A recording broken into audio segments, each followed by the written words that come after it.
Every time you lie in my face, I do wanna say it's you, my babe. I won't be too late.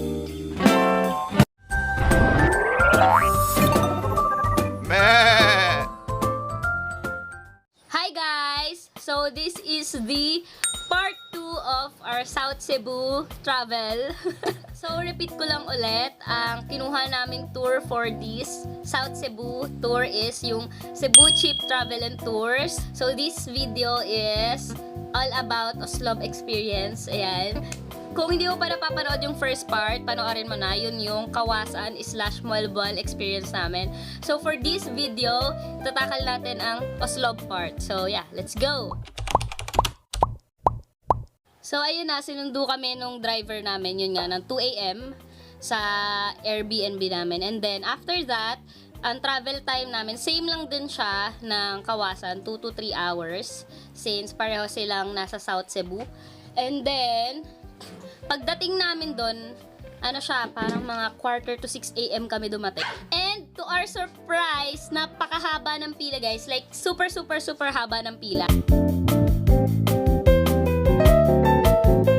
Pero mabilis naman, mabilis yung usad ng pila. Yung mga walk-in, talagang ma-expectation reality kayo kasi sobrang haba ng pila. Hindi ko alam kung expectation reality pa ba siya or expected talaga siya na gano'n kahaba yung pila. But, ayun, for me na expectation reality ako. Sobrang daming tao. Meron din silang online booking actually. But since naka-tour kami, so sumusunod lang kami kung ano yung gagawin ng tour namin. So ayun, after nun, after ng pila, binigyan na kami ng number. Pang 174 at pang 175 kami.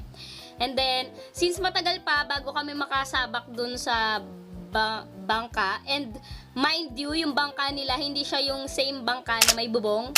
Bangka talaga na bangka lang siya guys. So prepare yourselves na sobrang mangingitim talaga kasi bawal kayong magsuot ng sunscreen and sunblock since lalangoy kayo with the whale shark. So yun yung isa sa pinagbabawal nila and mga alahas, ganyan ba. So since hindi pa naman namin turn, ang una naming vinisit ay nagtumalog falls muna kami.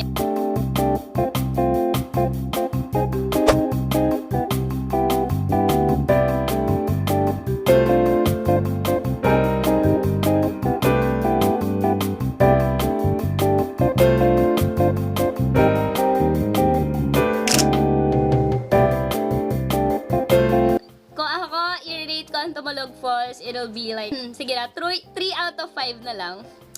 But for, parang feeling ko, 2.5 lang muna siguro. Since sobrang, ano lang talaga yung wisik ng water niya. But, sabi nila, meron naman yung glory month na talagang sobrang daming tubig. Siguro nung February, hindi lang talaga siya sobrang glory days ng falls. But, good to visit. So, 3 out of 5 na lang. So, ayun. Ang next naming vinisit after Tumalog is, ayun na, na kami, whale shark. Kasi, ano lang siya, 30 minutes lang kayo dun sa mismong whales, and then after nun, babalik na kayo sa, sa land.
ng sobrang daming tao.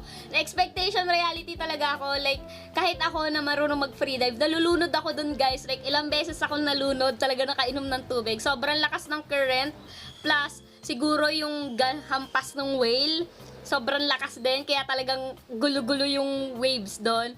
Tapos sobrang daming tao, hindi ko na alam saan ako pupunta, but ayun, good to experience ang whale for me, pero expectation reality ako. So, if I were to rate my experience sa whale, it will be 3.5 over 5. Good to experience, pero I think, like, nung time na yon nabitin ako. Like, 30 minutes na, tapos na, ganyan. Parang gusto ko pa, but, kung ako babalik ulit, siguro sa iba na. Okay na ako, good to experience. So, ayun. Next stop namin is Sumilon Island. So, sa Sumilon Island, it's a sandbar. Ay, bili na ng friend. Oh. Siomai in the beach. Yummy.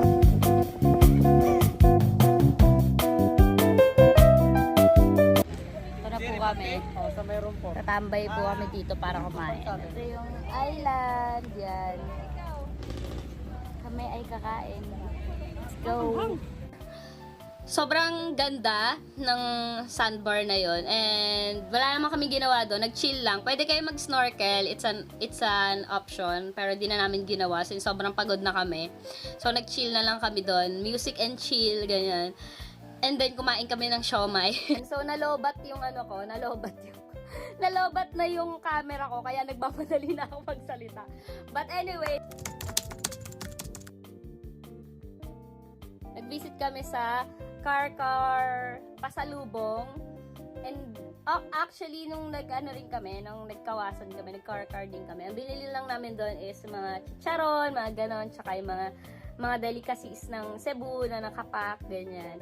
And then, after that, uwian na. So, yun lang yung ginawa namin for, nung February 17, 2024. Yun lang. Wala na masabi. Yun lang yung ginawa namin for 2 days na tour. So, thank you sa Cebu Cheap Travel and Tours for a smooth tour. Sobrang, ang babait ng mga drivers, ang babait ng mga boatmen, and tsaka yung tour guides namin, ang babait nila. Tapos, syempre, nakapag-picture kami dahil din sa kanila, sa help nila. So, sobrang thankful. Ayun lang lahat. So, sobrang saya naman nung nangyari sa amin sa South Cebu. So, hopefully, next time, mag-visit naman kami sa North Cebu. But, overall, South Cebu is a must-visit place. Oo nga pala, yung mga nagastos namin for Oslo, ayan, papakita ko. Tada! Thank you for watching. You know what to do. Please like, share, hit the notification bell below, and click that subscribe button. Flying peace.